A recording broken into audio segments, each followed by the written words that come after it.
Hey guys, what's going on? My name's Josh. I'm T. And welcome back to NanoWrimo. Today's video is going to be focused on what we're writing and exactly what our process is as far as what we're writing about and how we're going about finishing that and all the details, not all the details obviously, but some of the details about our characters and our stories and so on. So we're going to go ahead and break that right down here for you guys, and I'll begin. Because T's ideas suck, so we really just want to save it for the end when you lose interest of the video and not watch it, really. You could actually stop right now, probably skip 3 minutes. Don't do that. And Josh still won't fucking be done talking. That is true. Also, you have to, if you just, hold up your hand to your left eye. Don't do that. And only look on this side. Bad advice. Of the camera, you'll probably be having a better time. But go ahead and listen to Josh's spiel, and then I'll get you up. So to get to the main point of the video and not the latter half, which sucks. Not the latter one. My story and what I'm writing about Rent is free. That's just mean. That's mean. Yeah, it is. Go ahead. Wow, I'm hurt. My story is basically about a gnome, and it's your base World of Warcraft looking gnome guy. And he's a professor in kind of a rural town, and his father was very accomplished. He helped the town flourish in many ways as far as technology is concerned and things like that, healthcare. And so he left a very strong legacy, a big shadow, so to speak. And the son, who's obviously the protagonist in the story, he is trying to follow in his father's footsteps, kind of like the Tony Stark thing, where he's trying to be better than what his father was. And in doing so, he has continuously created things that has just screwed the town up, just accidentally made weird diseases and has blown up things, and it's gotten to the point where the town has exiled him. And so now... So he kind of sounds like an asshole. Like a real big fuck. Well, but the thing is, he's trying his best to make life better. So he's good at the heart of things. Yeah, he's trying to outshine his father by making things even better for the people, but he keeps screwing up. But he just okay.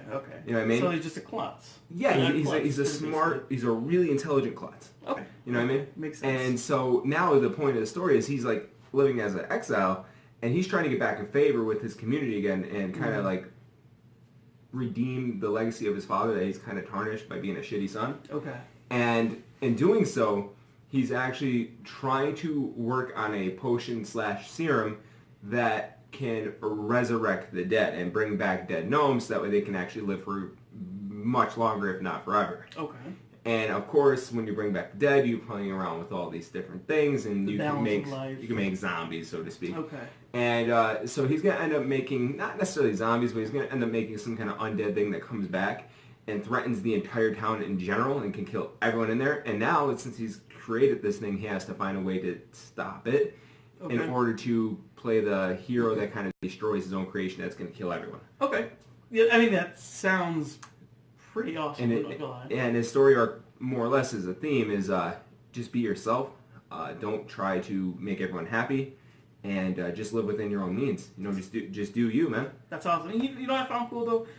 You're doing your story, so I just want to make sure, because a lot of our audience probably does plot lines, outlining, whatever. Sure. You know what I mean? Yeah. Gets everything together. So you're writing your story. You don't have the outline completely, right? You're just kind of going along, and you don't even know what the main protagonist is going to be. Well, I do. Well, I do. Antagonist. Yeah, the main antagonist. Yeah, I have. Well, here's the good thing you brought that up. I have obviously the gnome. His name is Blindadadin Rinkerchin. Okay. I don't know if you watched episode 1. Please go back to it and then come back here and laugh. Wow. All right. So say the name again. Blindadadin. I changed his name. Rat-a-tat-tat and a tat like that. His name is Blindadadin. Blindadadin. Rinkerchin is the last name. Okay. So Blindadadin is his first name? Yeah, and then Rinkerchin is the last name. Or is Blindada his first name, middle name Din, last name Handkerchief? No middle name. No middle name. No, okay. Just the first name, last name. Okay. And so yeah, that's his name. And the antagonist, I don't want to give that away completely, but it's going to be an undead thing, I'll say. Okay. And so, but yeah, to your point, I have a couple of the major plot lines in there, but I kind of like the whole journey of getting him to this point and saying, oh wait, I don't know what's going to happen now, so I got to go on this adventure with him, learn some things, meet some people, and get to the next point that I know is going to be there. And if that slightly alters or changes, or even sometimes drastically changes, then that's fun, and that's part of the journey. Cool. I mean, like I said, I really but like I have an idea of the ending. Yeah. I like where you're going with it. I think it's going to be pretty dope. I just wish it had a different author. I mean, I do too, because then it could have been a worse work, but it's going to be an amazing work, so... No. No, it's going to See, I think you're confused. I said I would like it to be a different author because I don't you're think the actually world can handle something so great. That's why I wish it was done by a different author. No other author. Not one author, ever, living or dead, could ever handle this work of fiction. No. No? That's a bold statement, my friend. It's a bold story. Blend out it in. Handkerchief. Rinkerchin. Handkerchief is something you use to blow your nose. Or, if you're you, a handkerchief will be by your mouth.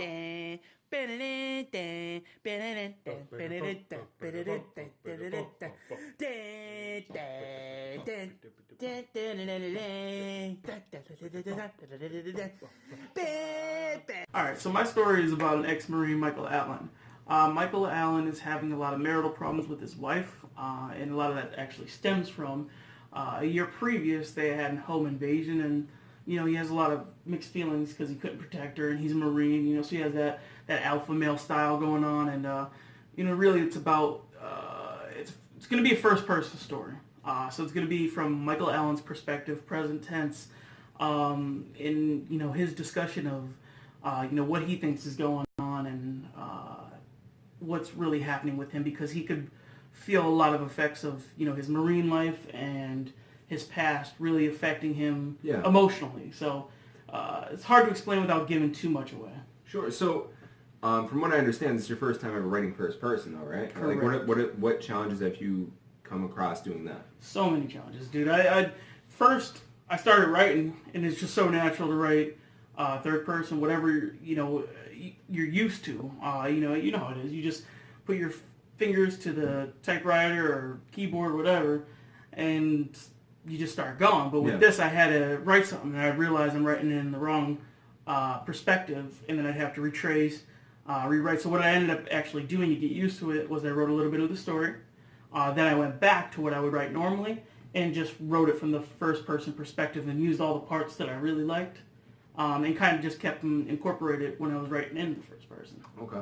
So that was pretty dope, but it's really hard. I actually kind of like this struggle, though, because it's making me think more about my story as I go along, because sometimes I get robotic because I'm so used to writing a certain way that I'm not actually challenged sometimes. So I'll just write and I'll go back and be like, oh, that's a complete piece of shit. So because I'm doing it this way, I'm right, exactly. I'm thinking about the sentence more than I typically would. And you need all the help you can with thinking. Yeah, of course. Yeah. My mom really, messed up on that one. She screwed the pooch. Yeah. Oh yeah. I mean, that literally. Pooch got literally screwed a pooch. My mom's a pooch screwer. That's a little weird. I'm gonna have to talk to my aunt about that.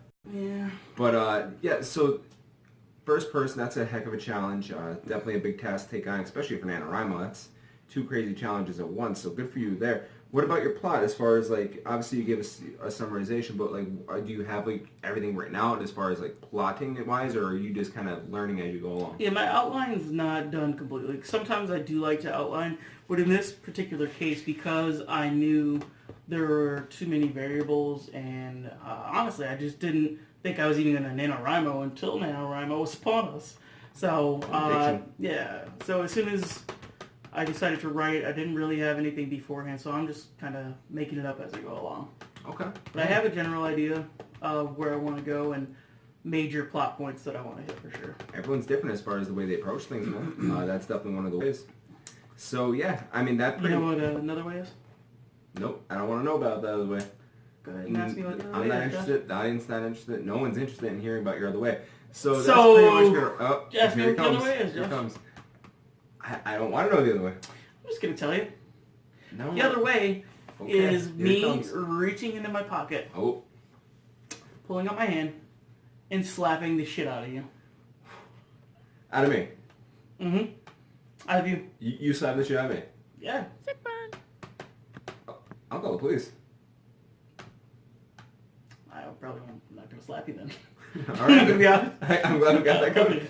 So, Law I just want enforcement, to that's fine. you're See, still that's not calling the police. Boys right? in blue. No, I'm gonna. That's been recorded. So it's recorded that you're a snitch. You There's, want that on there's not gonna be any more Okay. NanoWrimo's, guys. Just so you know he's gonna be gone. where we're It's gonna be at. NanoWrimo Josh. Snitch, a man of the streets. Again, that's just building up a case against you. You're a man of the streets guy. Boys on the streets. Mine's vague. Yours Street is cred? really straightforward. I'm not like a man on the street could be anything, like a lady of the night. Whoa. Oh, yeah. Attacking ladies of the night now? No. Nobody said attack. I'm talking about No. if I were in fact a lady of the night, like a You are a barista. lady.